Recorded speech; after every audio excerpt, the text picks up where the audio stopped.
კოლხური დემოკრატია.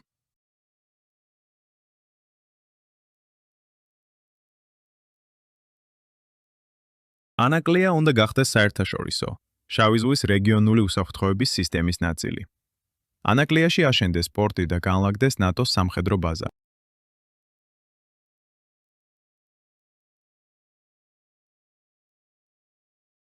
მოვითხოვთ.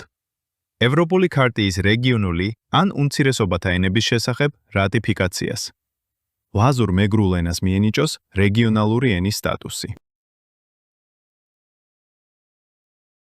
ტერიტორია მდინარე ენგურიდან მდინარე კელასურამდე ჩამოყალიბდეს ახალი თვითმმართველ საბედიოს რეგიონად. საერთაშორისო პაქტი სამოქალაქო და პოლიტიკური უფლებების შესახებ. მუხლი პირველი. ყველა ხალხს, მეგრელებს, აქვს თვითგამორკვევის უფლება. ამ უფლების საფუძველზე ისინი, მეგრელები, თავისუფლად განსაზღვრავენ თავიანთ პოლიტიკურ სტატუსს და თავისუფლად ისწრაფვიან ეკონომიკური, სოციალური და პოლიტიკური განვითარებისკენ. არც ერთ შემთხვევაში არ შეიძლება რომელიმე ხალხს ჩამოერთვას საარსებო საშუალებები.